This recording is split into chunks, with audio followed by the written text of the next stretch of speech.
Bom, então, se vocês assistiram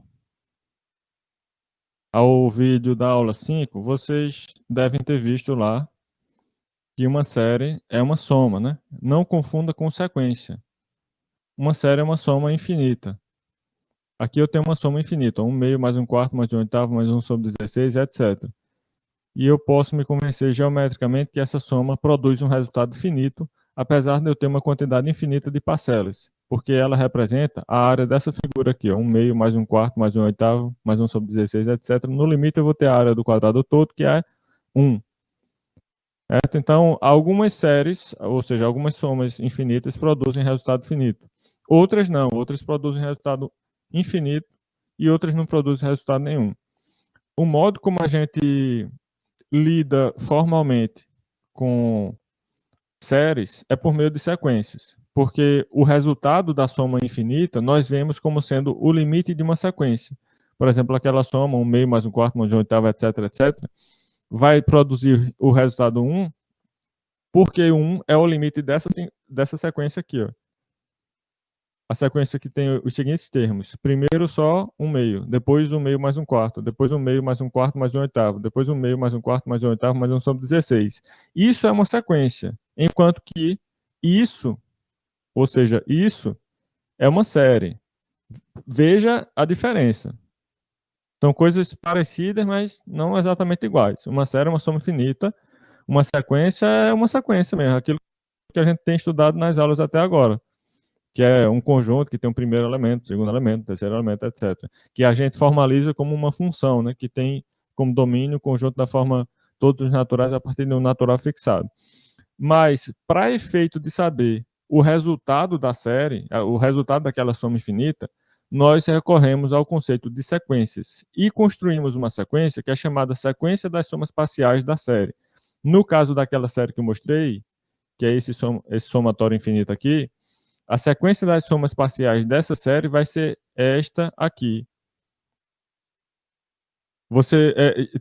Essa sequência tem esse nome de sequência das somas parciais porque você vai vendo como é que evolui as somas parciais, ou seja, com uma quantidade finita de parcelas, só que cada vez mais parcelas. Você vai aumentando a quantidade de parcelas e vendo o que é que acontece, né? Primeiro só uma parcela, depois só duas, depois só três, depois só quatro. Então, por isso é chamada sequência das somas parciais da série. O limite dessa sequência vai ser definido como resultado daquela soma infinita. Tá? Aí, o que eu estou mostrando em seguida nessa aula 5 basicamente, tem alguns exemplos aqui de séries bem simples, como essa de parcelas constantes, séries telescópicas, que é fácil também de resolver a partir do momento que você descobre que ela é realmente uma série telescópica. Série da divergência, que é uma forma de identificar uma série que não converge, a partir da observação de que a parcela dela não tem limite igual a zero, você já pode concluir que ela não converge. E série harmônica. Na aula 6... no início também tem série geométrica, eu estava procurando isso. Série geométrica também é muito importante, né? E assim, o que vocês devem gravar é essa parte. Essa parte deve estar bem clara na mente e no coração de vocês. Tá? Uma série geométrica de razão R converge se somente se o R pertence ao intervalo aberto de -1 a 1. Quando converge para R elevado aqui sobre 1 menos R. Esse Qzinho aqui é o índice inicial da série, ou seja, no caso de uma série geométrica, ela é dessa forma aqui. Somatório de R elevado a K com K variando nos naturais a partir de Q. E aqui eu estou considerando a sequência das somas parciais dela. Por isso vai de Q até N, ou seja, é uma soma finita, não é uma soma infinita. Porque aqui é a sequência das somas parciais. Mas aí eu calculo o limite dessa sequência para identificar o resultado da série. Enfim, esse Q aqui é chamado índice inicial da série e também, ou você chama de índice inicial da série, que é essa soma aqui, da série, que é essa soma aqui, ou diz que é o índice inicial da sequência, R elevado a K. Ele é o índice inicial das duas coisas. Enfim, aí é ele que está aparecendo aqui na fórmula da soma da série geométrica. A gente chama de soma da série geométrica o resultado daquela soma, da soma infinita, né, que é o que representa a série. Intuitivamente, nós pensamos numa série como sendo uma soma infinita. E o resultado dessa soma infinita é chamado de soma da série. Aí, no caso aqui, quando essa série geométrica converge, ela converge para esse valor, que depende de R, claro. No caso em que R é maior que ou igual a 1, a série diverge para o mais finito. Nos outros casos, ela não converge. Então, se alguém aí não viu ainda a aula 5, veja lá. Então, na aula 6, nós vamos estudar alguns critérios de convergência para séries numéricas. Na aula 5 também tem aqui alguns critérios, né? O critério da série geométrica é um critério importante. Esse de parcelas constantes já é uma coisa assim que eu decidi falar só para abordar um caso extremamente simples do assunto. Mas não é tão importante, não. Série telescópica é importante, teste da divergência também, e série harmônica é mais assim um contra-exemplo para você saber que o teste da divergência é uma condição necessária para a convergência e não suficiente. Ou seja, se você tem uma série somatória de AN, é necessário que o limite de AN seja igual a zero para que a série convirja, mas não é suficiente. Se o limite de AN é igual a zero, isso não significa que a série converge. Por quê? Porque eu tenho aqui o contra-exemplo dado pela série harmônica. A série harmônica é uma série somatório de 1 sobre K. Aqui, somatório de 1 sobre K com K variando a partir de 1 nos naturais. Série infinita, uma soma infinita. Aí, essa série é tal que a parcela dela, 1 sobre K, tende a zero. No entanto, ela não converge, ela diverge. Ou seja, isso mostra que a recíproca do teste da divergência é falsa. Se uma série somatória de AN é tal que esse AN tende a zero, não significa que a série convirja.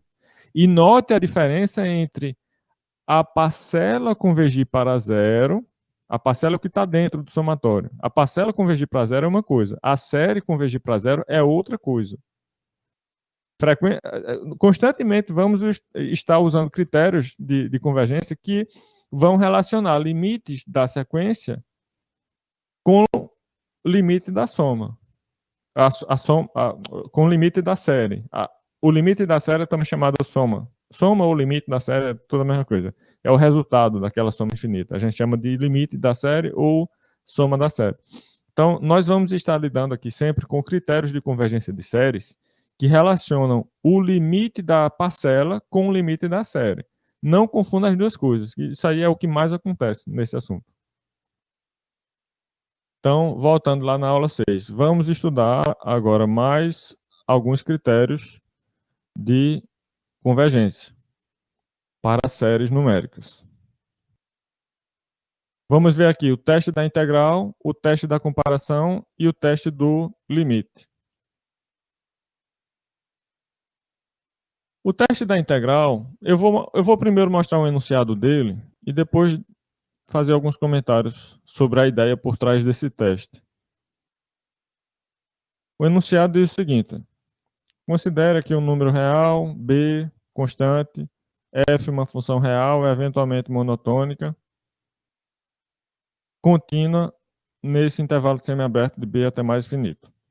E considere também uma sequência n de números reais, restrição de f.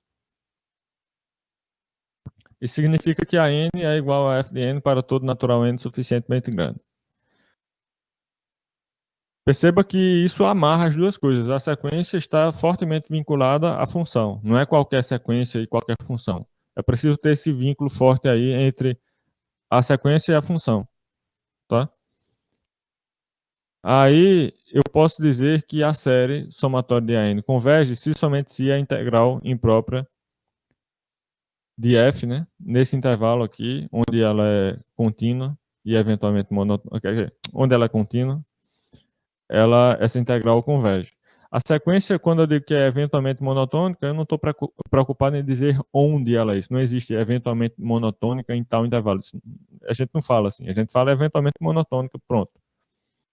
Mas no eventualmente já está implícito que a partir de determinado ponto ela se comporta como uma função monotônica.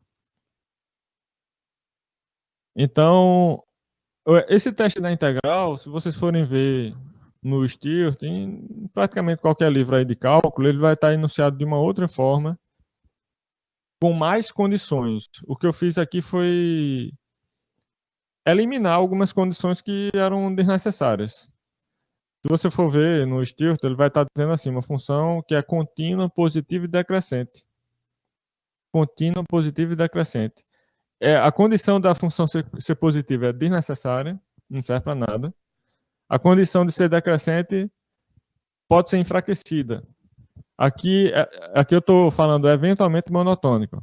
Então, é uma condição bem mais fraca do que decrescente. Ela não precisa ser decrescente. Não precisa nem ser eventualmente decrescente. Basta que ela seja eventualmente monotônica, ou seja, vale inclusive para a função crescente também. Tá? Então, na verdade, eu estou facilitando a aplicação do teste. Quando eu enfraqueço as condições para que ele seja usado, eu estou facilitando a aplicação do teste. Quando eu usava o Stewart e não questionava essas coisas que estavam lá no Stewart, eu terminava cobrando isso.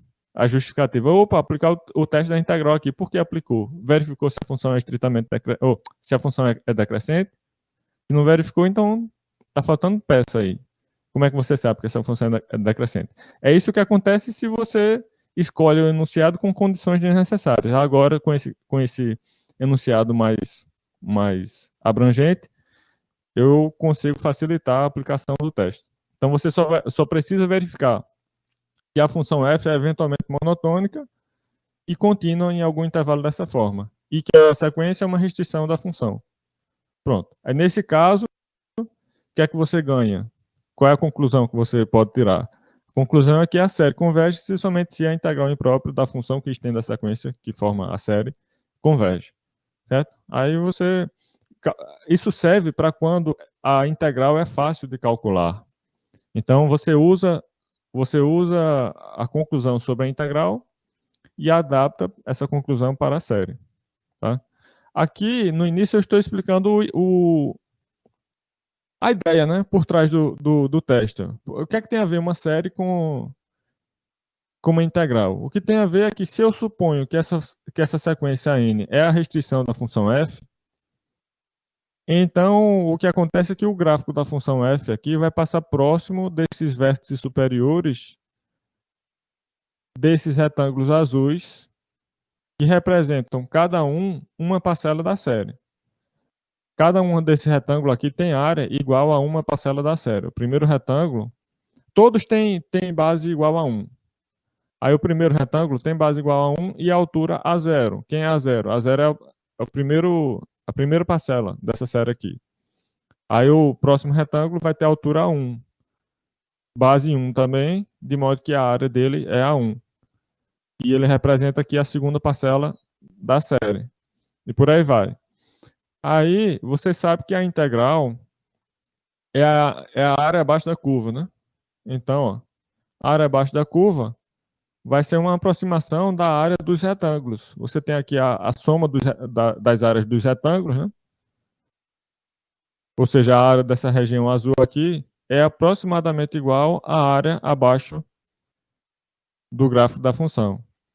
Então, com isso eu estou dizendo que essa soma parcial da série, somatório de AN com N variando de 0 até 11, é aproximadamente igual à integral dessa função de 0 até 12. Então é basicamente essa ideia. Agora, só preciso me preocupar com o erro. Qual é o erro? Você nota aqui que as duas coisas não são exatamente iguais. Tem um erro aqui, ó. Tem um pedaço do retângulo sobrando, tem um pedaço da região vermelha sobrando. Então, eu tenho que me preocupar com esse erro. O que é que eu faço para garantir que ele não cresça muito? Aí, se você for olhar no Stewart, como eu falei, as condições que ele vai dar é que a função seja decrescente, porque isso já vai fazer com que o erro não cresça muito. Você vê aqui que o erro, ó, essa região branca aqui, está diminuindo, né? Se a função for decrescente, você consegue controlar esse erro aqui, que é o tamanho dessa região branca, de modo que ou a integral e a série ambas convergem ou ambas divergem. Tá? Bom, aqui ó, seria a área azul versus a área vermelha aqui. É essa aproximação que eu quero que seja boa. Mas eu não preciso impor que a função seja decrescente para que eu tenha um controle sobre esse erro. No caso em que a função é crescente, ok, o erro está aumentando. Mas nesse caso, o que é que vai acontecer? A soma, a série vai divergir. Isso aqui são as parcelas da série, os retângulos azuis. Vai divergir porque tá crescendo, a própria parcela já está indo para mais infinito. Se for seguindo esse padrão aqui, eu estou vendo que está indo para mais infinito a parcela. Então, se eu estou somando uma coisa que está cada vez maior, a soma vai também para mais infinito. E a área abaixo do gráfico da função também está indo para mais infinito. Se eu for continuando aqui esse gráfico, a integral imprópria da função vai para mais infinito. Mas, então, qual é a conclusão? As duas coisas estão tendendo para mais infinito, tanto a série quanto a integral. Então, continua valendo o teste, porque o teste diz exatamente isso. Uma coisa converge se somente se a outra converge. Em outras palavras, uma coisa diverge se somente se a outra diverge. Então, continua valendo. Se as duas coisas divergem, está válido, ainda vale a equivalência. Tá? Então, o que é que pode dar errado? Eu vi que para crescente dá certo, para decrescente dá certo também, o que é que pode dar errado? Pode dar errado, por exemplo, quando a função não for monotônica. E for uma função que não é monotônica, nem é eventualmente monotônica, e além disso, tem esse tipo de comportamento aqui, em que o gráfico se afasta muito dos retângulos, o gráfico da função se afasta muito dos retângulos, quando você observa um termo para o próximo. Então, aqui você percebe que existe o risco de a série convergir, porque veja que a parcela da soma está diminuindo, né? Está diminuindo rápido, vamos dizer que ela diminua suficientemente rápido para que a soma de todas essas parcelas e uma quantidade infinita dessas parcelas convirja. Mesmo sendo uma quantidade infinita, mas as parcelas vão diminuir tanto com a variação do n aqui para cima, que a soma delas chega no valor finito. Mas, do jeito que eu estou vendo aqui o gráfico da função f, pode ser que a integral não convirja. A integral está cada vez maior. Se for ocorrendo esse afastamento aqui da função com relação aos retângulos, esse erro aqui está crescendo muito rápido e pode ser que a série convirja, mas a integral não.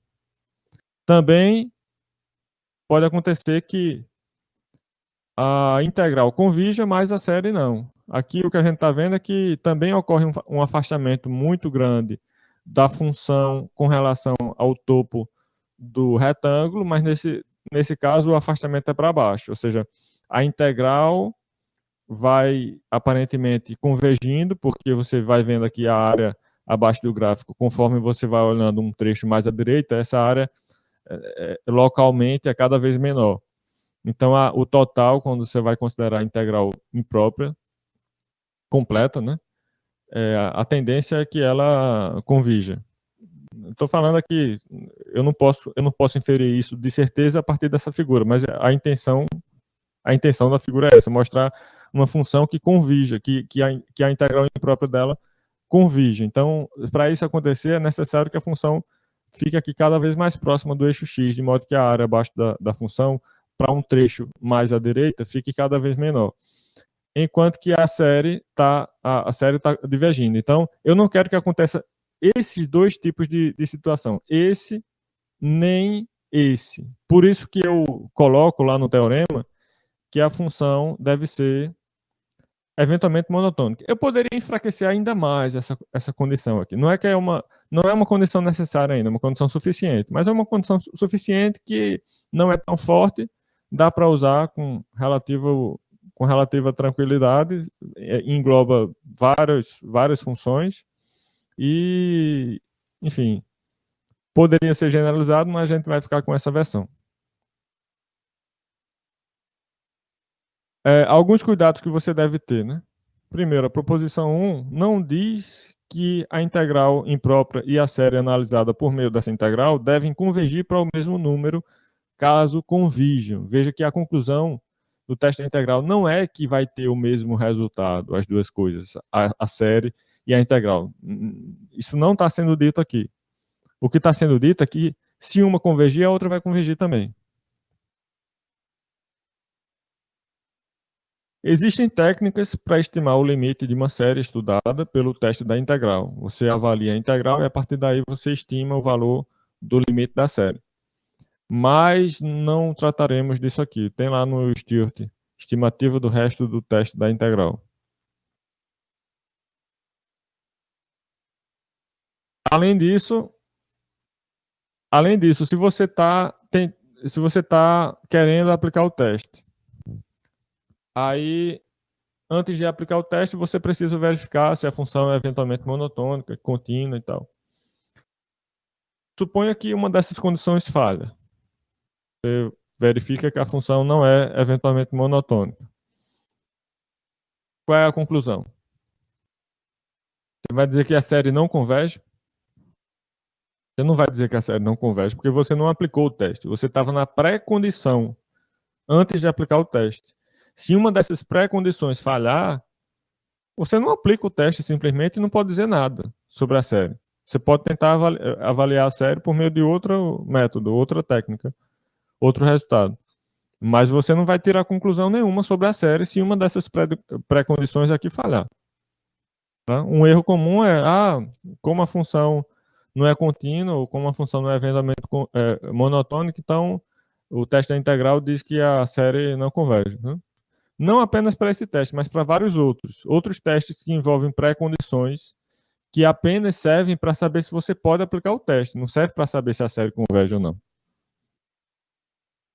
Aí aqui está a demonstração da versão generalizada desse teste da integral, que eu fiz e ficou um pouco grande, exatamente por causa dessa generalização que eu fiz.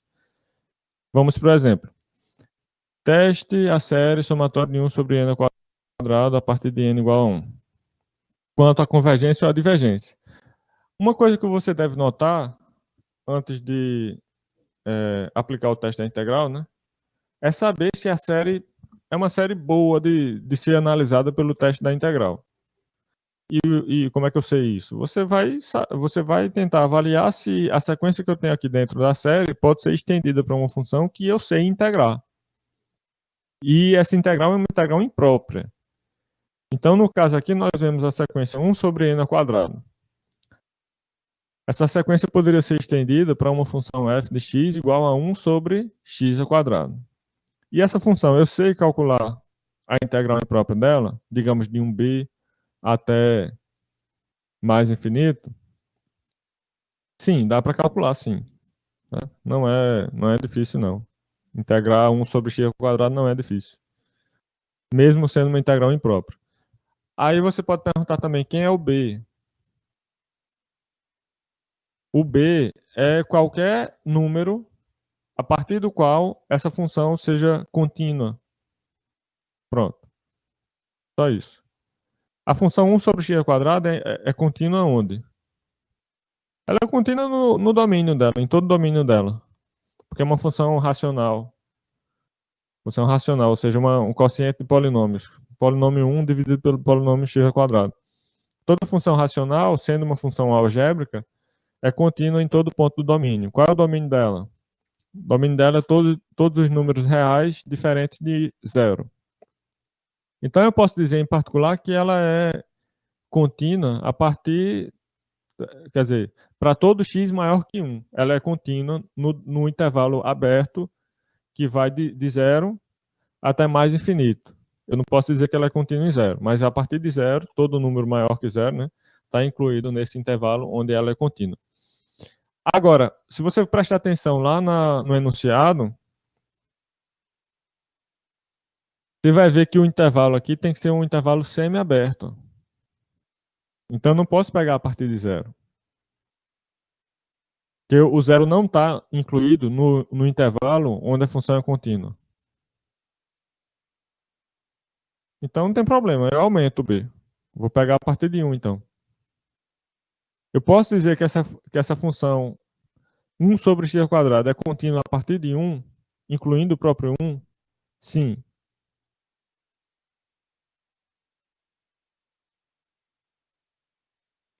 Eu estou dizendo aqui que ela é contínua e decrescente ó, nesse intervalo aberto, né? Mas como eu preciso de intervalo dessa forma, então eu vou aumentar aqui, não posso pegar b igual a zero, né? Eu tenho que analisar a partir daqui.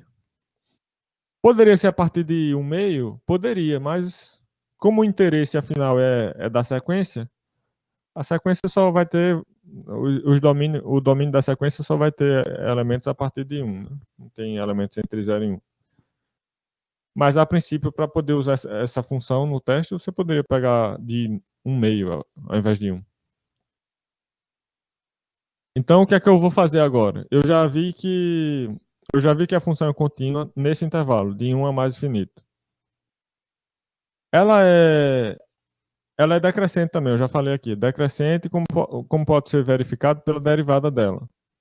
A derivada dessa função é menos 2 sobre x ao cubo.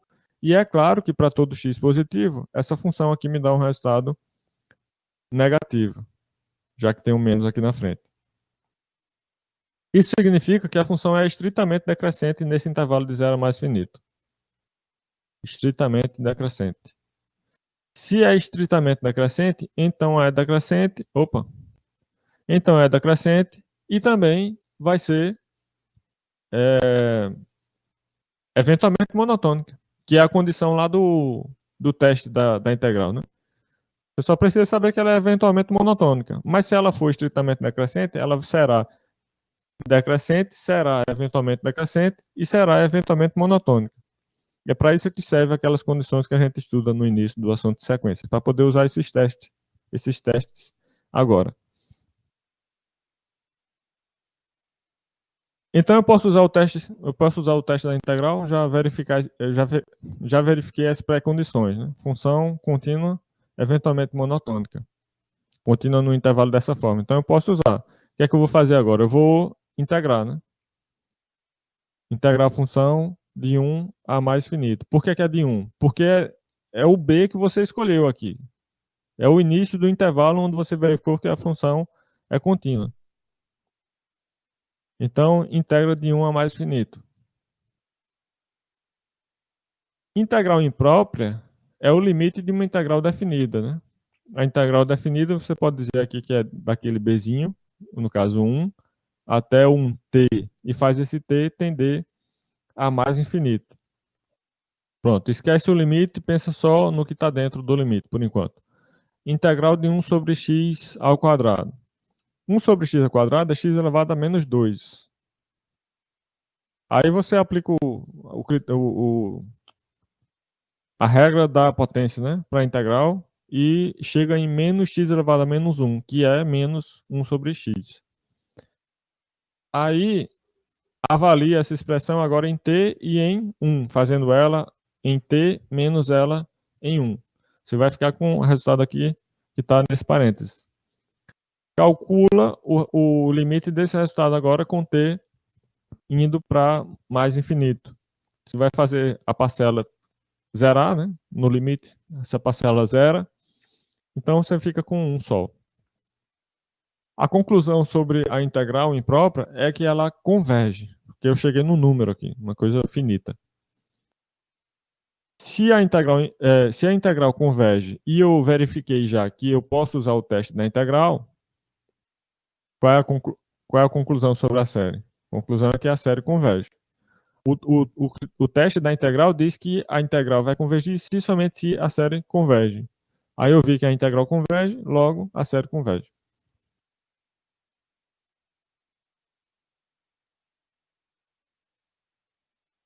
Alguma dúvida, por enquanto?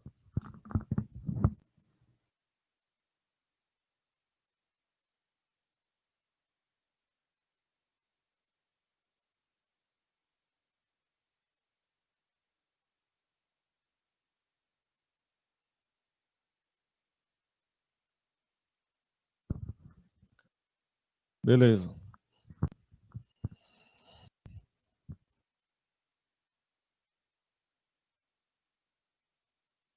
Tem mais um exemplo aqui.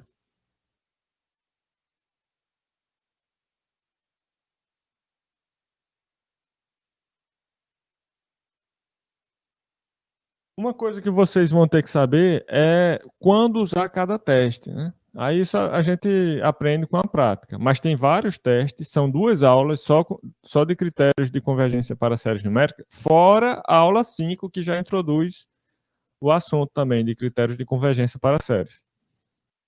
Então são vários testes e você tem que saber quando é que usa cada um deles.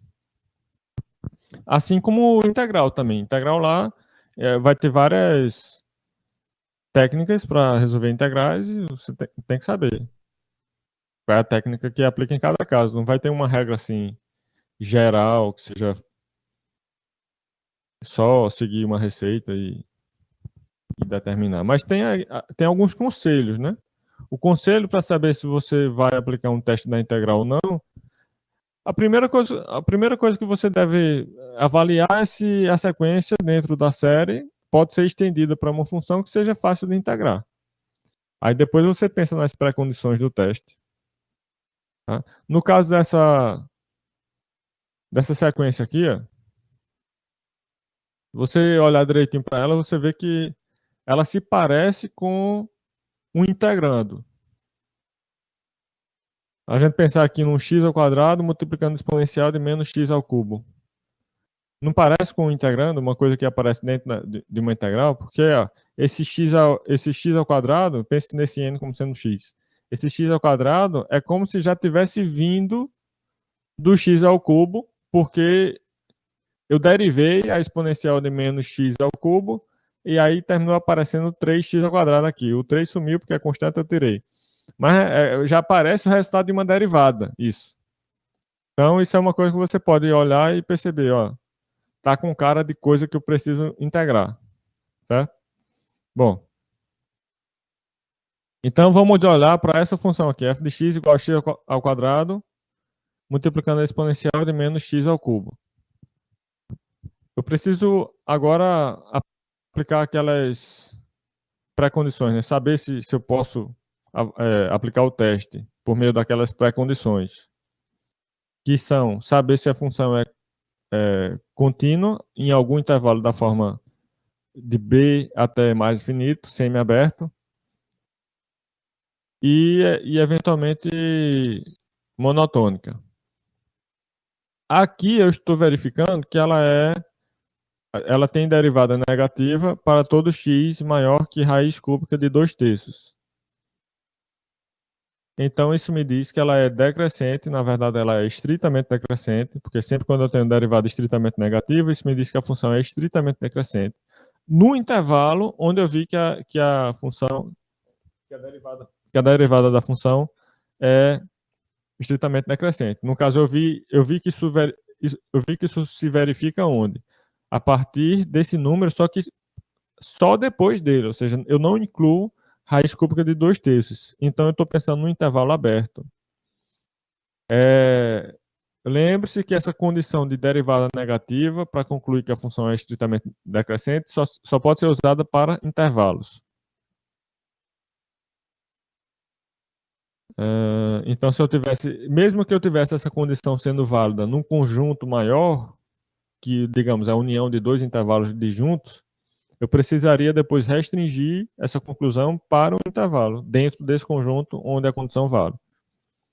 Então, ela é decrescente nesse intervalo. Se é decrescente, então, automaticamente já é eventualmente monotônica. Preciso me preocupar agora com continuidade. Ela é contínua? Sim, ela é contínua aqui. Multiplicação de polinomial por uma exponencial composta com uma polinomial é contínua. É contínua onde? É contínua em todo lugar, em R mesmo. Se ela é contínua em R, ela é contínua também nesse intervalo, né? Ela é contínua em todo ponto. Então, eu posso dizer em particular que ela é contínua nesse intervalo. Só que esse intervalo ainda não é daquela forma semi-aberto de B até mais infinito. Mas eu posso encontrar dentro daquele intervalo um outro que seja dessa forma, de B até mais infinito. Note que raiz cúbica de 2/3 é um número um pouquinho menor do que 1. Né? Porque 2/3 é menor que 1. Quando eu aplico a raiz cúbica de uma coisa menor que 1 continua sendo menor que 1, se essa coisa for positiva. Aí, se for negativa, eu acho também. Mas, enfim, esse número é um pouco menor que 1. Então, significa que aqui no meio eu vou encontrar o número 1. Aqui nesse intervalo aberto eu encontro o número 1. E aí eu corto o intervalo no meio e pego só a partir de 1, incluindo o próprio 1. Ou seja, eu fico com esse intervalo semiaberto aqui, de 1 até mais finito, incluindo 1. Então é nesse intervalo que a função é contínua. Aliás, a função é contínua em todo lugar, mas eu quero avaliar essa função nesse intervalo. Eu quero estudar essa função nesse intervalo, porque eu sei que é nesse intervalo também onde a função é onde a função é decrescente. Mas, enfim, na verdade a função é eventualmente monotônica já, e aí eu não preciso me preocupar com intervalo nenhum quando eu digo isso, né? Eu acho que eu poderia ter pego, nesse caso aqui, eu acho que eu poderia ter pego a partir de zero mesmo. Porque eu acho que quando eu desenvolvi essa solução aqui, eu estava pensando nas condições do Stewart. Aí eu me preocupei em garantir que a função seja decrescente também nesse intervalo, mas ela não precisa ser decrescente nesse intervalo. Ela só precisa ser eventualmente monotônica, tá? Então, assim, eu acho que nesse caso eu poderia ter pego a partir de zero mesmo. Não precisaria nem ser a partir desse número. A partir de zero já serve, porque a partir de zero, se eu pegar o intervalo de zero até mais infinito, a função é contínua nesse intervalo? Sim. A função é eventualmente monotônica? Sim. Então pronto, já pode usar. A partir de zero poderia, sim. Enfim, de qualquer forma, eu estou fazendo aqui a partir de um e calculei a integral imprópria e cheguei no valor aqui, ó, finito. Ou seja, a integral imprópria converge. Se a integral imprópria converge e eu vi que as pré-condições foram satisfeitas, ou seja, o teste pode ser aplicado, o que me diz que a integral converge se somente se a série converge. Logo, a série converge. Qualquer dúvida, se tiverem dúvida aí, fale pelo microfone, viu? Eu não estou vendo o chat, não. Aí tem mais um exemplo aqui, acho que não vai ter muita novidade. É só a questão da desigualdade mesmo, né? Que, pelo que eu vi nas dúvidas lá no grupo do WhatsApp, esse tipo de coisa de desigualdade gera muita dúvida. Mas, assim, a aplicação do teste em si, eu acredito que seja tranquilo, né? Identifica a função, a sequência, no caso, que aparece dentro da série, verifica que ela é uma restrição de uma função f de x, que é fácil de integrar, relativamente, né? Relativamente fácil de integrar, e calcular uma integral imprópria dessa função aqui. Além disso, ela é decrescente, pelo menos eventualmente decrescente. No caso aqui, eu estou dizendo que ela é decrescente, ó, derivada negativa, para esses valores de x aqui, menor que menos raiz quarta de um terço, ou maior que raiz quarta de um terço. Se vale para x maior que raiz quarta de um terço, então eu posso dizer também que vale para x a partir de 1, porque 1 é maior do que raiz quarta de um terço. Então eu posso dizer que ela é estritamente decrescente para x a partir de 1. Ó, aqui de novo nessa solução, eu estou me preocupando em garantir que a função seja decrescente no intervalo de b até mais finito, onde b é o ponto a partir do qual eu quero integrar a função. Mas eu acho que isso não seria necessário, não. Faltou fazer a flexibilização devida aqui nessa solução, em virtude da generalização da proposição. Bastaria notar que a função é eventualmente monotônica. Como ela é eventualmente estritamente decrescente, então ela é eventualmente decrescente, então ela é eventualmente monotônica. Pronto. Acaba aí essa condição. Por outro lado, eu sei também que a função é contínua em todo x real. Em todo x real. Então pronto. É mais simples. Não precisa nem se preocupar com essa coisa do início do intervalo aqui. Pode integrar em qualquer lugar onde a integral exista.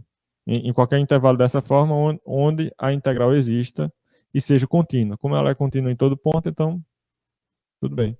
Não precisa ser a partir de 1. Aqui eu estou integrando a partir de 1 e vi que a integral deu um número finito aqui, π sobre 8. Como a integral converge, então a série converge. Aí também vocês vão ter que relembrar integral, né?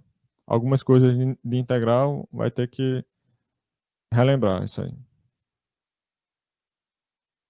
Se não lembro, né? P-séries. Uma P-série é uma série dessa forma aqui, somatório de 1 sobre n elevado a p, onde p é uma constante positiva.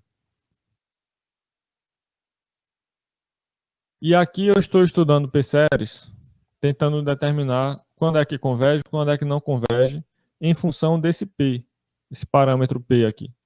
Dependendo do valor do p, eu vou ter que a série, a P-série aqui, converge ou não.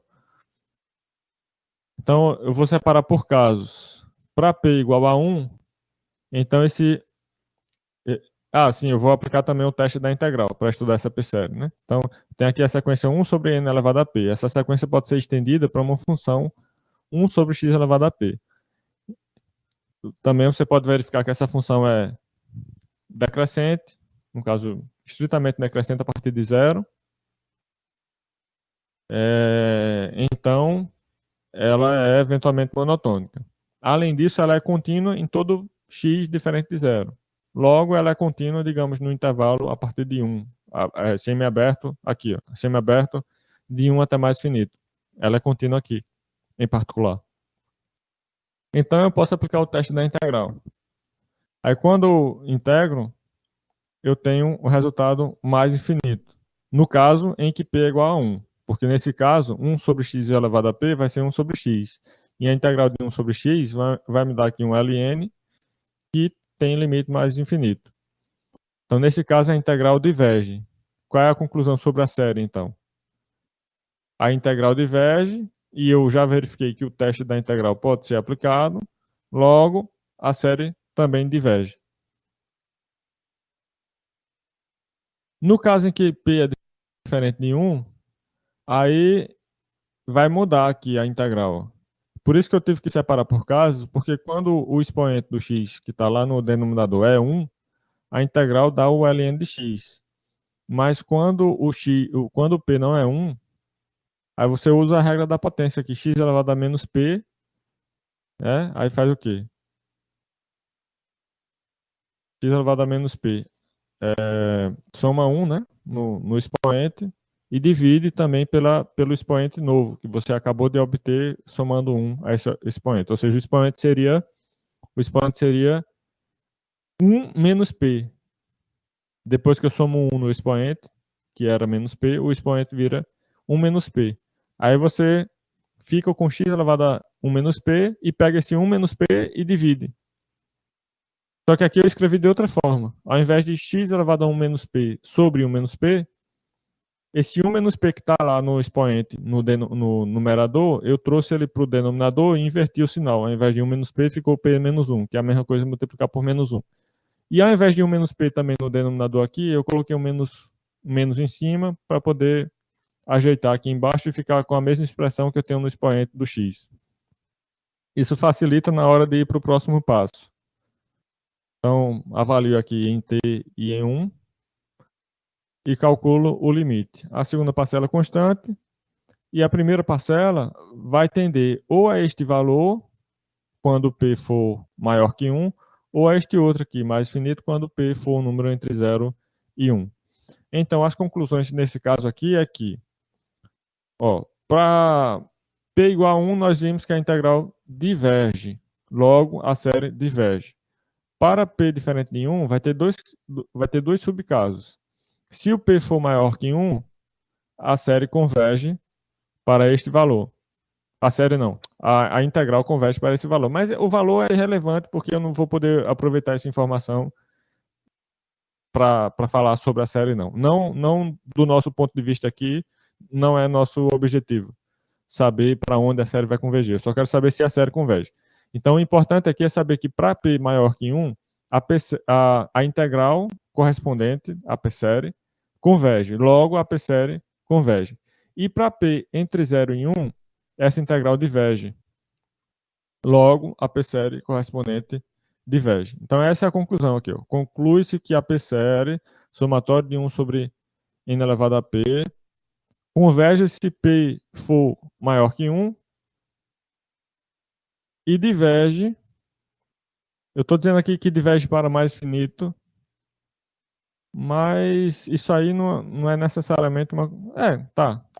É uma consequência daqui, só que não uma consequência é, explicada lá no enunciado do teste da integral, porque eu não falei isso, não. Lá no teste eu não estou falando que se a integral der mais infinito, a série vai dar mais infinito também, não. Embora eu acho que talvez isso seja verdade. Mas, de qualquer forma, a conclusão é: a série converge se P for maior que 1 e diverge se o P for maior que 0 e menor que ou igual a 1. Note que aqui eu não estou falando de P negativo, nem P igual a 0, porque essa possibilidade não está incluída na definição de P-série. A P-série necessariamente é da forma somatória de 1 sobre n elevado a P, onde esse P é positivo. Então eu não estou preocupado aí com P negativo. Se o P fosse negativo, não seria uma P-série. Porque aí, ao invés de escrever 1 sobre n elevado a p, eu escreveria n elevado a menos p, e o expoente, nesse caso, seria positivo, supondo que p seja negativo. Então, eu não teria uma p-série, não, e não teria nenhuma dificuldade em saber que a série, nesse caso, divergiria. Se o p for negativo, aqui a série diverge, porque você está somando uma coisa que está cada vez maior. Bom, então é essa a conclusão aqui. Esse diverge para mais finito, não sei de onde eu tirei, porque realmente não está no enunciado aqui do teste da integral. Eu não estou dizendo isso, não. Se a integral diverge para mais finito, então a série diverge para mais finito. Embora talvez isso possa ser dito, não sei, tem que ver.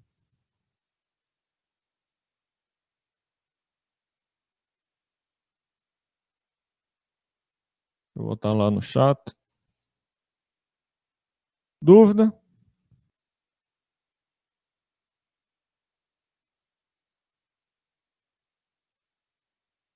Não, né? Tá bom. Próximo critério: teste da comparação e teste do limite.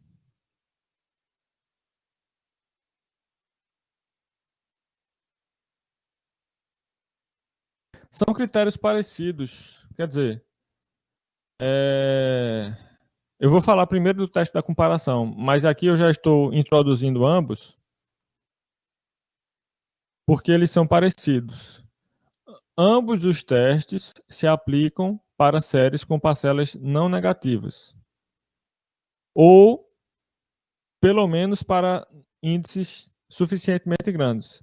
Ou seja, a parcela pode até ter os primeiros índices negativos, mas é necessário que ela tenha índices, para índices suficientemente grandes, as parcelas sejam não negativas, porque é assim que foi anunciado o teste da comparação e também o teste do limite.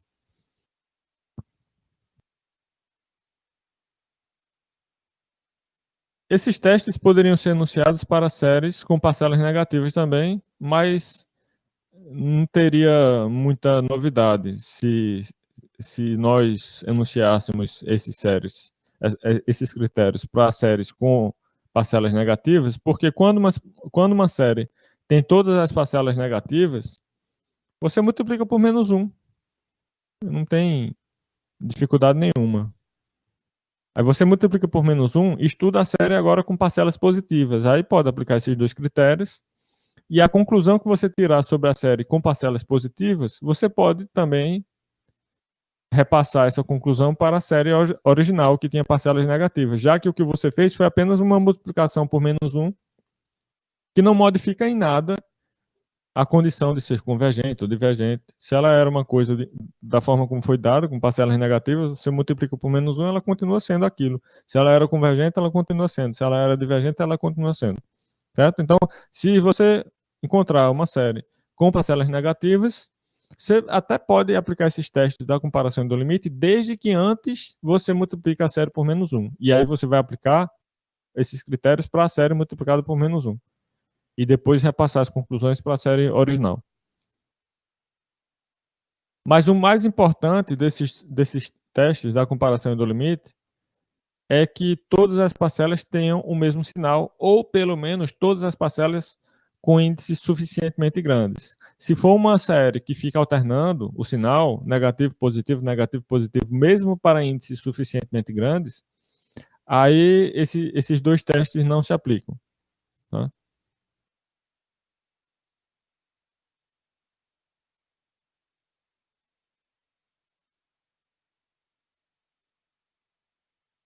Outra semelhança entre esses dois testes da comparação e do limite é que ambos fazem uma comparação entre as parcelas de duas séries. A ideia é, eu quero estudar determinada série e eu percebo que essa série se parece com uma outra. Essa outra eu já conheço e já sei se ela converge ou não. Então a ideia é, eu vou comparar essas duas séries. Na verdade, eu vou comparar as duas parcelas dessas duas séries. E tentar aproveitar as informações que eu já tenho sobre aquela série que eu já conheço, para tirar conclusões sobre a série que eu estou estudando agora. E agora eu vou falar da diferença entre os dois critérios. A diferença é que o teste da comparação faz essa comparação por meio de uma desigualdade. Ele vai exigir que você prove, por exemplo, que a n é menor que ou igual a bn, para todo n suficientemente grande. Essa desigualdade pode ser um pouco chatinha de provar. E o teste do limite, ao invés de é, usar uma desigualdade dessa forma, a n menor que ou igual a bn, ele vai usar um limite. Ele vai pedir para você calcular o limite do quociente de AN sobre BN, por exemplo. Tá? Aí vai, dependendo do valor desse limite, ele vai dizer como é que você adapta as informações da série que você já conhece para a série que você está querendo estudar agora. Então vamos ver aqui o teste da comparação. O teste da comparação diz que se eu tenho duas sequências AN e BN de números reais, sendo AN menor que ou igual a BN, para todo n suficientemente grande, e ambas as sequências aqui de números não negativos, também para todo n suficientemente grande, então eu posso dizer que a série somatória de Bn converge. Aliás, se a série somatória de Bn converge, então a série somatória de An converge. Perceba que é razoável isso, porque Bn é maior que ou igual a An, e ambos são não negativos. Então você tem duas sequências aqui. Bn é maior do que An, falando assim, grosso modo. Se a soma das parcelas maiores converge, então a soma das parcelas, das parcelas menores converge também. É bem razoável isso, né? Convergir significa que não cresce tanto, né? Você consegue ficar ali quase parado em torno de um valor só. Então, se Bn é maior que ou igual a An e a soma de Bn converge, a soma de An vai convergir também. Dito de outra forma, se a soma de AN diverge, então a soma de BN diverge. É a mesma ideia aqui, eu só estou falando agora pela contrapositiva, né? Nega a conclusão e diz que isso implica a negação da premissa aqui. Então, somatório de AN diverge, então o somatório de BN diverge. Além disso, agora já é uma informação independente. Se o somatório de AN diverge para mais finito, então o somatório de Bn também diverge para mais finito. Também é intuitivo isso, porque a n é a menor parcela. Se a soma da menor parcela diverge para mais finito, isso vai empurrar a maior também para divergir para mais finito. A demonstração está aqui. E agora vamos falar sobre a utilização desse teste da comparação. Para usar o teste, você percebe que você tem que estabelecer aqui uma desigualdade, né? Uma comparação entre os termos de AN e de BN. Isso você vai ter que fazer provando a desigualdade, que é uma coisa parecida com o que vocês estão tentando fazer aí para estudar uma sequência quanto a crescimento, é provar a desigualdade também. Mas nem sempre é fácil. Tá?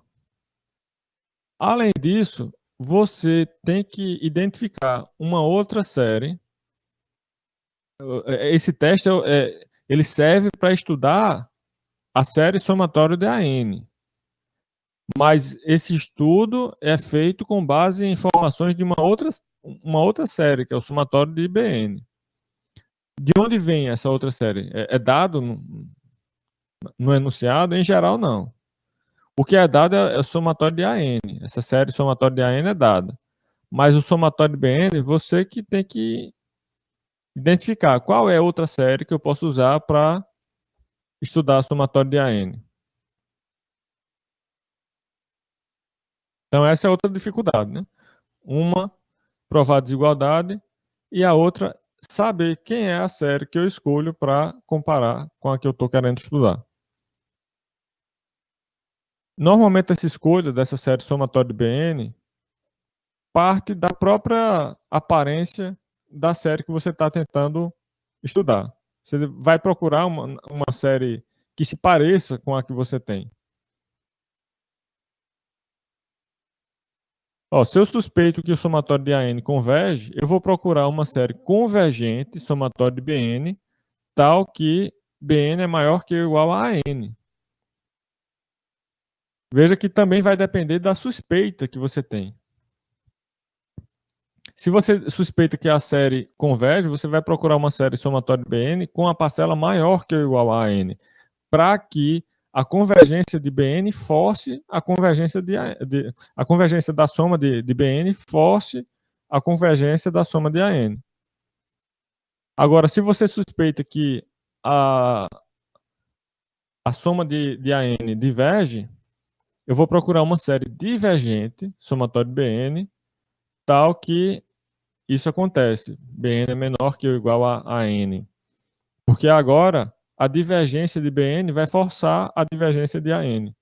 E então você vai poder confirmar a sua suspeita de que a série somatória de AN diverge. Agora, para usar o critério da comparação nessas condições aqui, você vai ter que adaptar o enunciado, trocando AN por BN e BN por AN, porque lá no enunciado você não vai ter BN menor que ou igual a N, você vai ter o contrário. Mas de qualquer forma é só trocar. O que eu tenho lá, ó, eu tenho sempre AN menor que ou igual a BN, mas aqui você pode olhar pela implicação direta ou pela contrapositiva. Se eu quiser usar a contrapositiva, então eu posso querer trocar os nomes das sequências, no caso, né? No caso, a sequência, olhando do ponto de vista dessa contrapositiva, a sequência que eu quero estudar não é a somatória de AN, eu quero estudar aqui o somatório de BN, enquanto que o somatório de AN é meu referencial, é ele que vai dar informações sobre a outra que eu quero estudar. Já do ponto de vista da implicação direta, nessa outra afirmação aqui eu estou querendo estudar o somatório de AN a partir de informações do somatório de BN. Então, nesse caso, a referencial é o somatório de BN e a que eu quero estudar é o somatório de AN.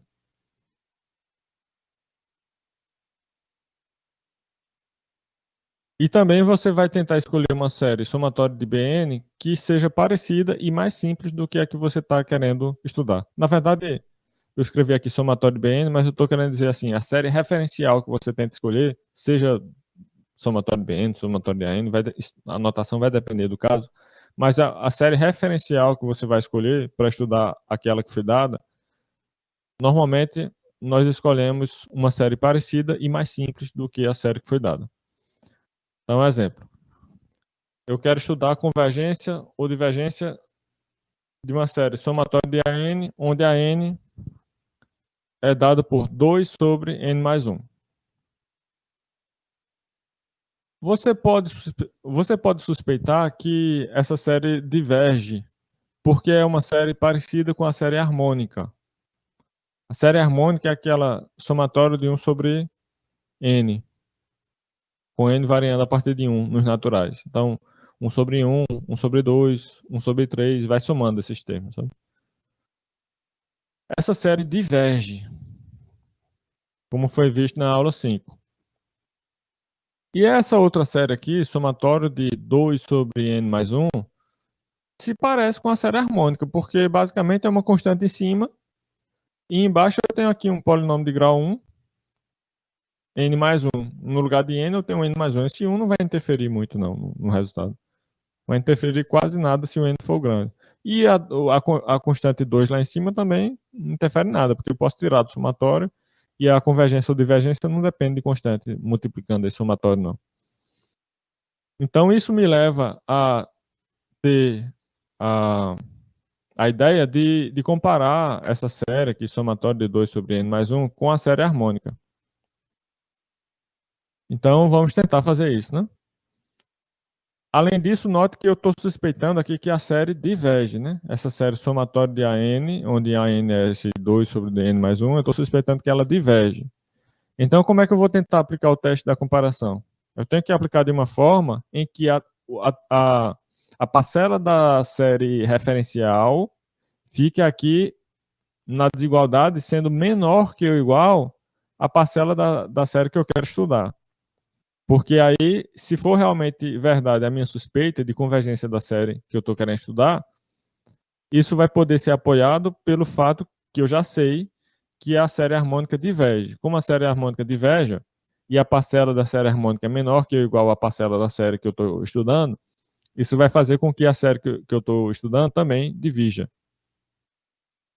Agora, para isso, eu preciso provar essa desigualdade, pelo menos para todo natural suficientemente grande. Como é que eu provo? Bom, aqui você tem duas desigualdades, né? 0 menor que 1 sobre n, isso aqui é a parte óbvia, porque n é a partir de 1. O n aqui na série harmônica varia a partir de 1.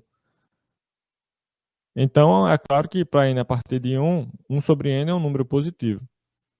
Do outro lado, agora vamos pensar nessa outra desigualdade aqui. 1 sobre n menor que ou igual a 2 sobre n mais 1.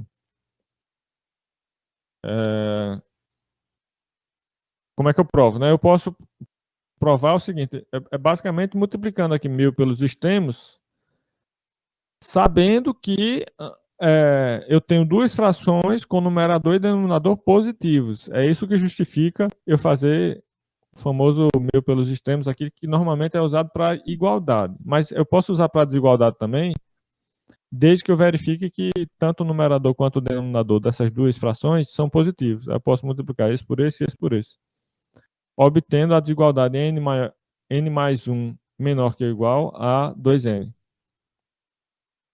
que se reduz a n maior que ou igual a 1. Se você passa esse n daqui do primeiro membro para o segundo, você fica com essa desigualdade. E é claro que n é maior que ou igual a 1, né? Aqui, para todo índice dessa série harmônica, o n é maior que ou igual a 1. Ou seja, para todo índice da série harmônica, vale essa desigualdade aqui, que me diz que a parcela da série harmônica é menor que ou igual à parcela que eu estou querendo, a parcela da série que eu estou querendo estudar.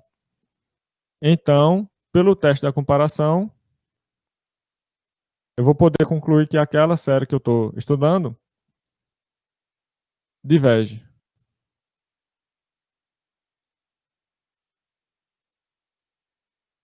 Além disso, o teste da comparação tem aquela outra afirmação no final, né? Ó, além disso, se a série somatória de AN diverge para o mais finito, no caso o somatório de AN aqui é a que está na desigualdade, sendo menor que ou igual à parcela da outra série. Então, se a série cujas parcelas são menores diverge para mais finito, isso vai fazer com que a série cujas parcelas são maiores divide também para mais finito. Ou seja, nesse caso aqui, eu posso dizer não apenas que a série somatória de 2 sobre n mais 1 diverge, eu posso dizer que ela diverge para mais finito. Próximo exemplo. Estude a série somatória de n sobre 2 vezes n ao quadrado menos 1, quanto à convergência ou divergência. Veja que tem várias técnicas, né? A gente não viu todas ainda, mas você poderia tentar aplicar, por exemplo, o teste da integral aí, para essa série aqui. O fato de eu estar usando o teste da comparação não significa que tenha sempre que usar o teste da comparação. Né? Você que vai ver lá. mas aqui eu estou usando o teste da comparação. Alguém poderia dizer uma série que eu poderia comparar com essa aqui? No exemplo 7, eu tenho aí uma série que eu quero comparar com outra. Agora eu preciso saber qual é a outra.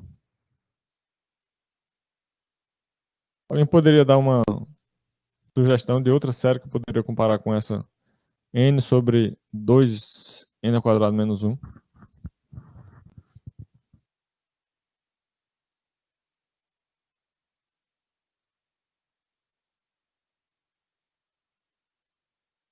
Lembre-se das diretrizes, né, para a escolha dessa série referencial. Precisa ser uma série parecida com a série que eu estou querendo estudar, parecida no sentido que as parcelas devem crescer mais ou menos à mesma velocidade. Como a gente viu aqui no exemplo 6, né? Eu tinha lá 2 sobre n mais 1. O 2 interfere na convergência? Não. A 2 é uma constante, multiplicando as parcelas da série. Constante multiplicando, não interfere não, em convergência não. E a parcela 1 no denominador interfere? Também não, porque para n grande, esse 1 não vai fazer a menor diferença. Então, por isso, a série 2 sobre n menos 1 se parece com a série somatória de 2 sobre n mais 1 se parece com a série somatória de 1 sobre n, que é a série harmônica.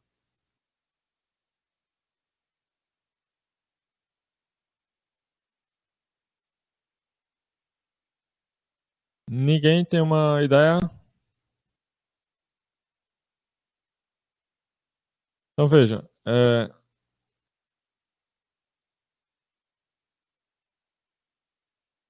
O que eu posso pensar aqui é: o que eu tenho no denominador é um polinômio na variável n de grau 2, que eu poderia substituir por n ao quadrado.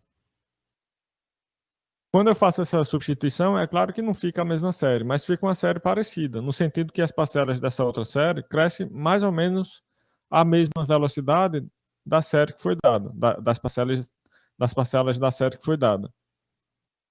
Certo? Então, imagina aqui eu pegando esse denominador e substituindo por n ao quadrado. Como é que vai ficar? A parcela vai ficar n sobre n ao quadrado, que simplifica para 1 sobre n, né?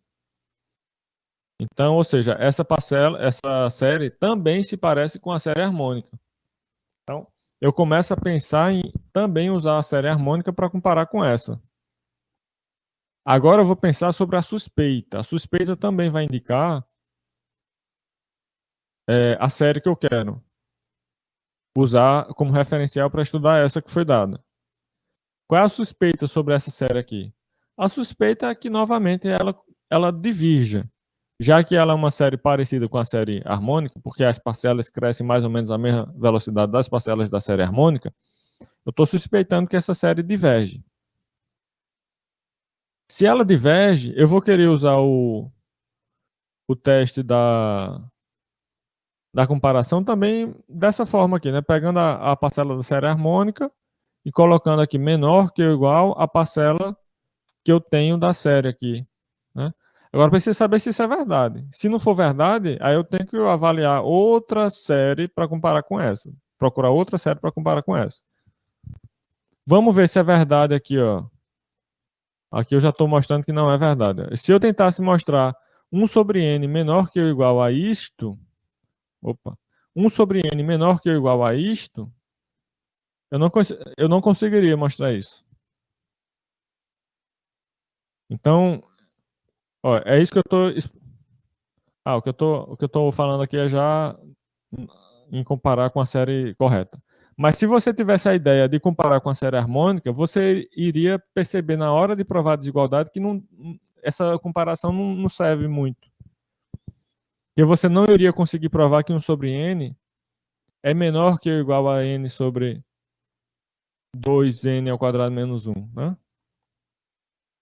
Então, caso isso acontecesse, você poderia reformular a sua primeira ideia de teste de série referencial e pensar em usar por exemplo, o somatório de 1 sobre 2n. Porque agora sim, você consegue provar que 1 sobre 2n é menor que ou igual a n sobre 2n ao quadrado menos 1. E assim, para evitar que aconteça isso que eu falei, de você tentar provar a desigualdade e não conseguir, eu recomendaria não descartar as constantes multiplicando. Pense em descartar as constantes que estão sendo somadas. Se a gente tivesse feito isso aqui, ó, descarta esse menos 1. Então eu fico com n sobre 2n ao quadrado. Ou seja, eu fico com 1 sobre 2n. Aí tudo bem. Aí vamos comparar essa série com a série somatória de 1 sobre 2n. Ou seja, eu vou pegar a parcela dessa série somatória de 1 sobre 2n e vou tentar mostrar que ela é menor que ou igual a outra. E eu tento mostrar essa desigualdade exatamente porque eu suspeito que essa série diverge. Então eu vou procurar outra série divergente cuja parcela é menor do que a parcela da série que eu estou tentando estudar. Então, como é que prova agora? De novo, verifica que tanto o numerador quanto o denominador dessas duas frações são positivos, e aí isso me permite fazer aqui uma multiplicação cruzada, 2n vezes n, dá 2n ao quadrado. 1 vezes esse denominador aqui dá o próprio denominador. Então, eu vou ficar com esse denominador menor que ou igual a 2n ao quadrado. Passando esse 2n ao quadrado do lado direito para o lado esquerdo, isso vai cancelar o primeiro, e eu vou ficar com menos 1 é menor que ou igual a zero, que é, obviamente, uma desigualdade verdadeira.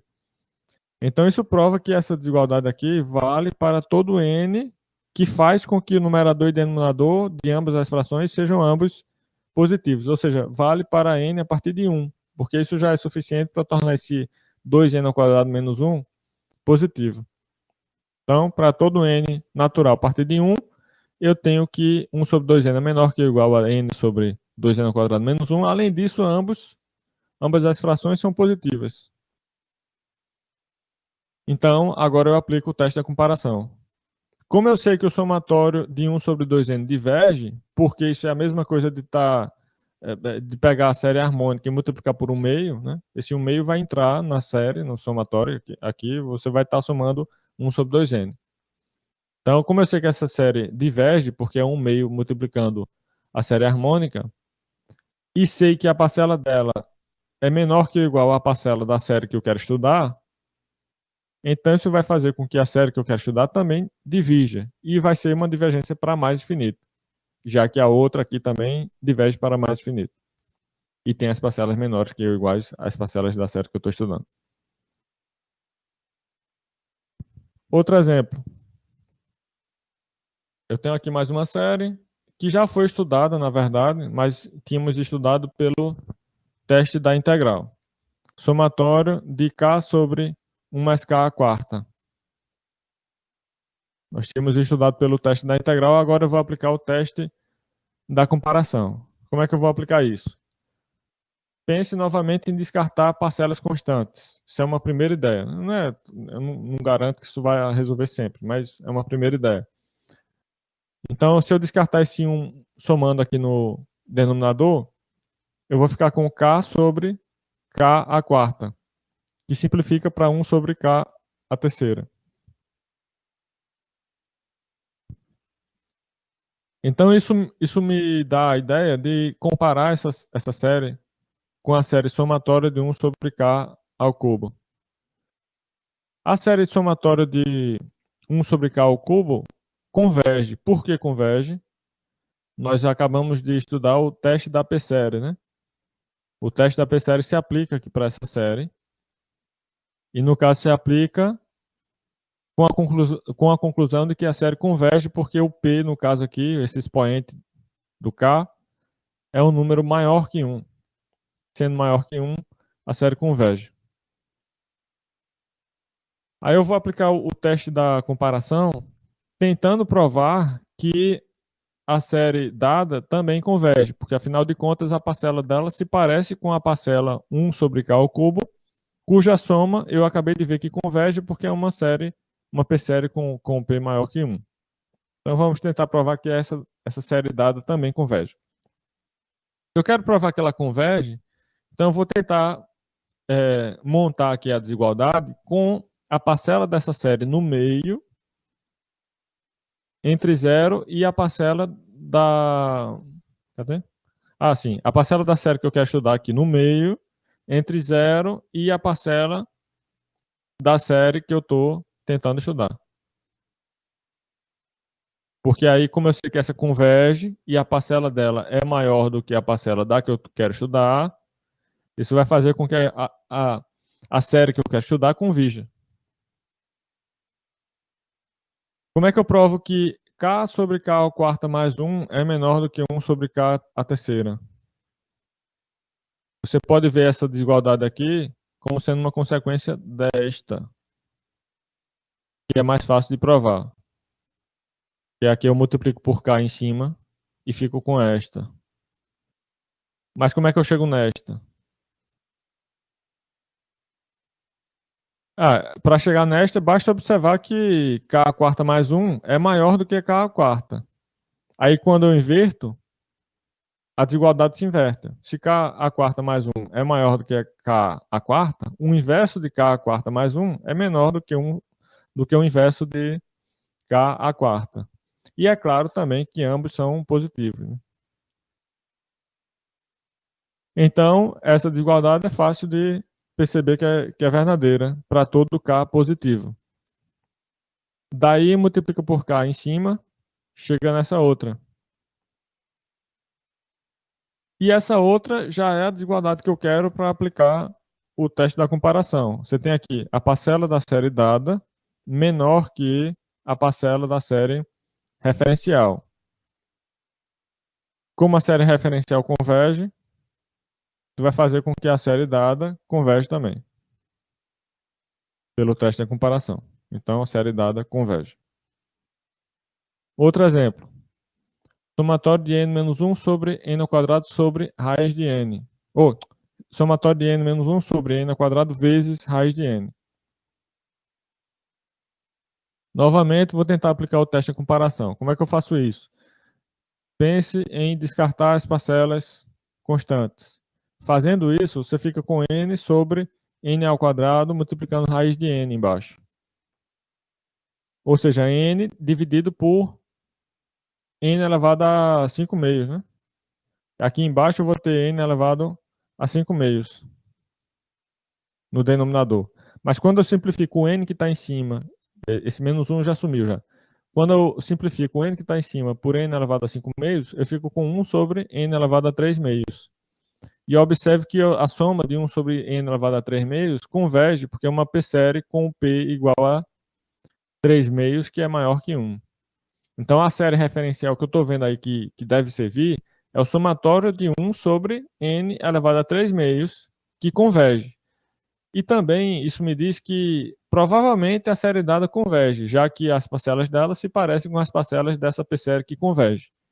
Então eu vou tentar montar aqui uma desigualdade com a parcela da série dada no meio, positiva, e menor que a parcela da série que eu já vi que converge, que vai ser usada como série referencial. Então como é que eu mostro essa desigualdade aqui? Ó, n menos 1 é claro que é menor do que n. Então essa fração é menor do que esta. Simplifica, corta esse n com n ao quadrado, sobra o n embaixo, 1 em cima, e transforma em potência embaixo. Então já estou vendo aqui que a parcela da série dada é menor do que a parcela da série referencial que eu já vi que converge. Como essa série referencial converge e a parcela dela é maior do que a parcela da série dada, isso vai fazer com que a série dada também converja pelo teste da comparação. Então é chatinho essas desigualdades, né? Esse exemplo desse eu vou pular que é mais difícil. É chatinho ficar mostrando essas desigualdades. E é para isso que serve o teste do limite. Ele vai acabar com essa necessidade de estar provando desigualdade. Porque ele vai exigir apenas você calcule um limite. E normalmente, quase sempre, é mais fácil usar o teste do limite. Então, eu recomendo que quando você tentar fazer alguma comparação, veja logo se dá para ir pelo teste do limite, que é mais fácil. Agora, tem casos em que é mais fácil pelo outro, pelo teste de comparação, porque são casos em que o limite é que é difícil de calcular, ou então o limite não existe, né? Aí, nesse caso, tem que ir pelo teste de comparação. Mas esses exemplos que a gente viu, quase todos poderiam ter sido pelo teste do limite.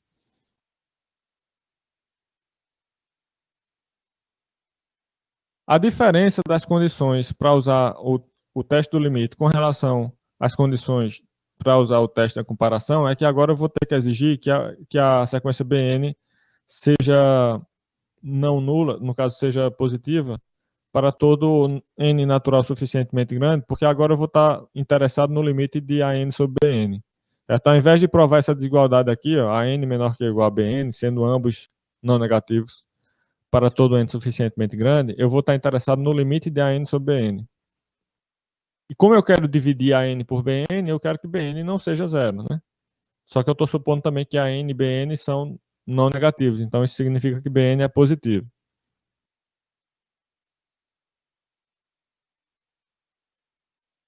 Mas fora isso, as, os conselhos para chegar na série que você usa como referencial são os mesmos. Você vai procurar uma série que seja parecida e mais simples com a série que foi dada.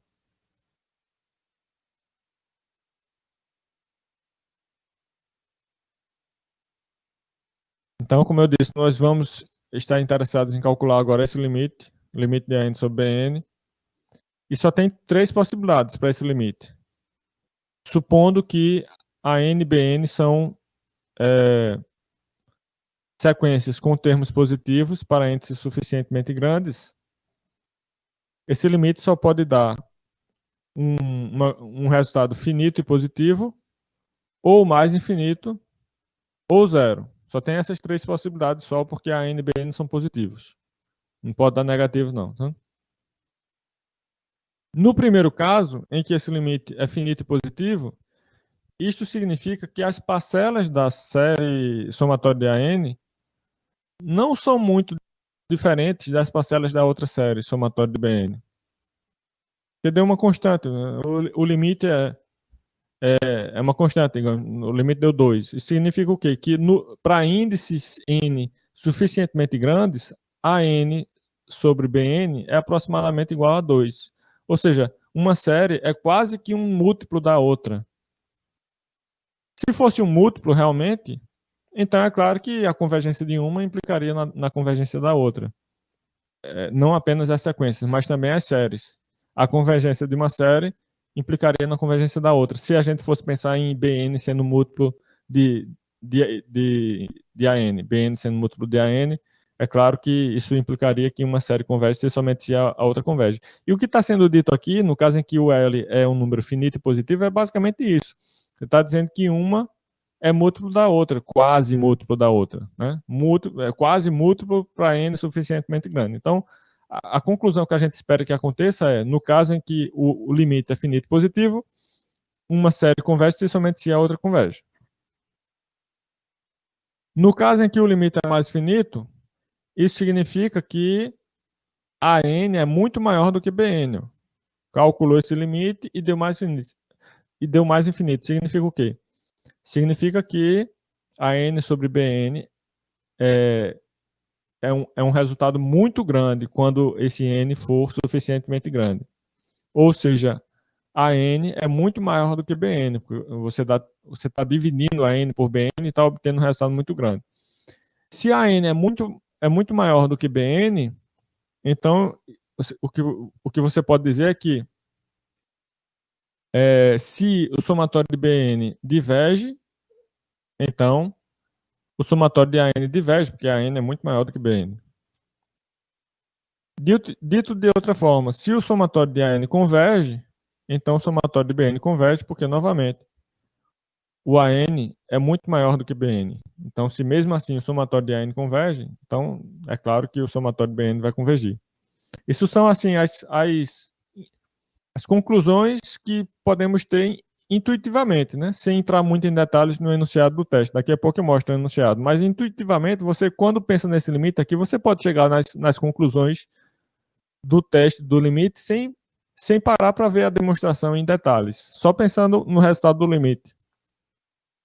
E quando esse limite for zero, significa o quê? Significa que a n é muito menor do que Bn.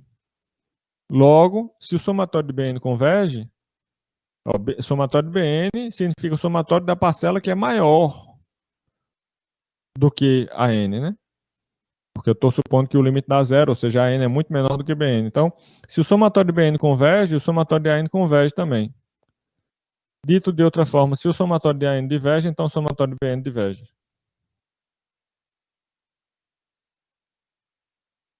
Então, é basicamente essa a ideia do teste do limite. E aqui eu tenho o enunciado completo, né? Se eu tenho duas sequências, a n e bn, sendo a n maior que ou igual a zero e bn positivo para todo n suficientemente grande,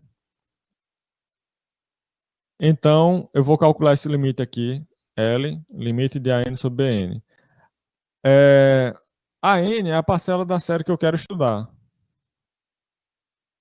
Quer dizer, isso depende do caso aqui. A parcela que você quer estudar ou a parcela que você está usando como referencial depende do caso aqui.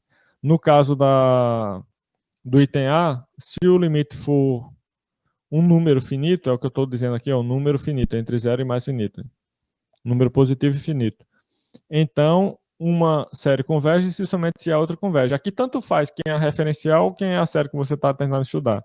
Porque caso você tenha conclusões sobre o somatório de AN, essas conclusões vão ser também as mesmas conclusões do ponto de vista de convergência ou divergência para a série somatória de BN.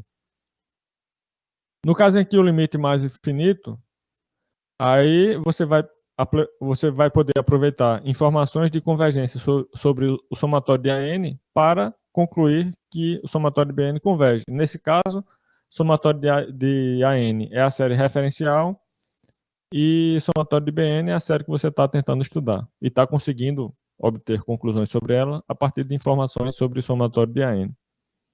Agora, se a conclusão for de divergência, aí inverte. Você, nesse caso, vai pegar informações de divergência do somatório de BN para concluir que o somatório de AN diverge. Nesse caso aqui, quem está sendo usado como série referencial é o somatório de BN. E a outra, somatório de AN, é que é a série que você está tentando estudar. Enfim. Então, é esse o enunciado do teste. O teste, o item C aqui é bem parecido com o item B, só muda que agora é AN muito menor que BN, não o contrário. E estas são as únicas possibilidades. Aqui está a demonstração do teste. E agora a gente consegue resolver esse problema de determinar a convergência ou divergência de uma série que satisfaça as condições desses dois testes aí, da comparação do limite, de uma forma muito mais simples, na maioria dos casos, pelo menos. O teste do limite torna mais simples a tarefa de saber se uma série converge ou não a partir de informações de outra série. No caso dessa série aqui, n mais 4 elevado a n sobre n mais 6 elevado a n. Qual seria uma série que se parece com essa? Agora eu vou esperar que vocês digam alguma coisa aí. Uma série que se parece com essa e que seja mais simples do que essa. Alguém tem alguma ideia? Pense em descartar coisas aí que não crescem tão rápido.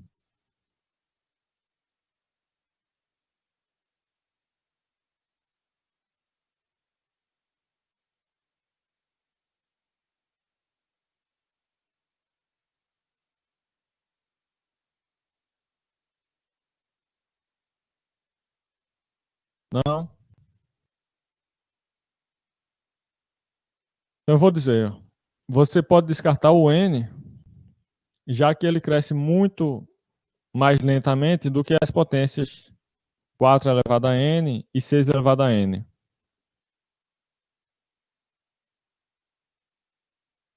Se eu descarto o n,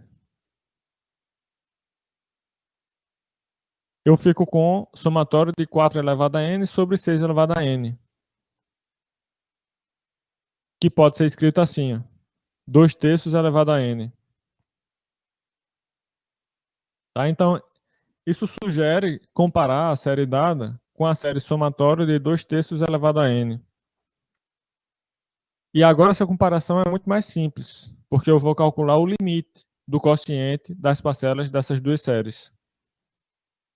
Então, chame de AN a parcela da série que foi dada, e chame de BN a parcela dessa série que eu acabei de formar aqui para comparar com a outra. Calcular aqui o limite de AN sobre BN. Então, AN sobre BN significa AN multiplicado pelo inverso de BN, que está aqui. Quando eu multiplico e simplifico, fica assim, ó.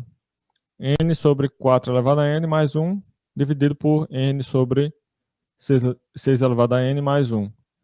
Esse limite aqui dá 1, e você pode confirmar isso apenas usando o fato que N sobre qualquer potência de base constante, expoente N, tem limite igual a zero. Isso pode ser confirmado por L'Hopital.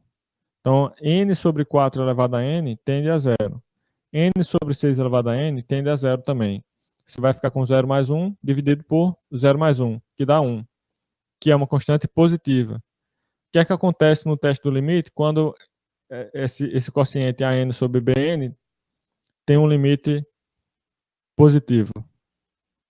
O teste do limite vai dizer que, nesse caso, o limite positivo finito, então a série somatória de AN converge se somente se a série somatória de BN converge.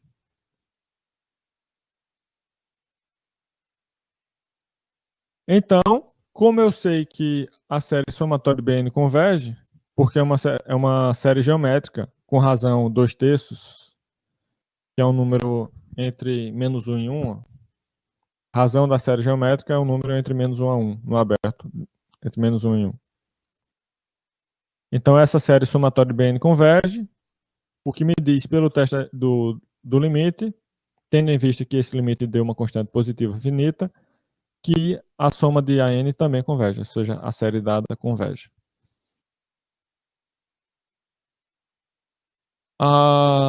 A série que já foi estudada pelo teste da integral e também pelo teste da comparação está sendo estudada aqui novamente pelo teste do limite. E é muito mais simples. Quer dizer, pelo menos com relação ao teste da comparação. E eu acho também comparado ao teste da integral, essa forma aqui é mais simples de estudar. Pelo menos se você identifica facilmente a série com a qual eu preciso comparar essa série dada. Quero estudar a série somatória de K sobre 1 mais K à quarta. Qual é a série que eu vou usar como referencial para estudar essa série?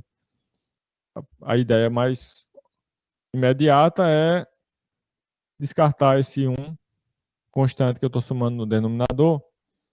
Então, vou ficar com uma parcela da forma K sobre K à quarta, que é simplificada para 1 sobre K à terceira.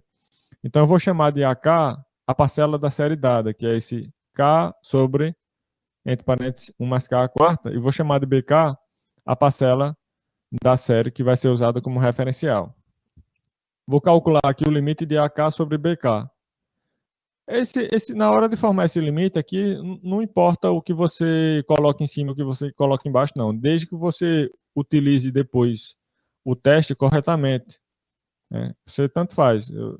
Se coloca a referencial em cima ou a referencial embaixo, desde que use depois aqueles itens do teste corretamente, interpretando, né, o resultado. Se esse resultado der um número aqui positivo e finito, no caso aqui deu 1, positivo e finito, não significa que uma das séries usadas nessa comparação converge se a outra converge, se somente se a outra converge. Ou seja, essa série aqui que eu estava querendo estudar converge se somente se o somatório de 1 sobre K ao cubo converge. Mas eu sei que o somatório de 1 sobre K ao cubo converge, porque essa é uma p-série com o P igual a 3, que é um número maior que 1. Então, essa p-série converge, logo a série dada também converge.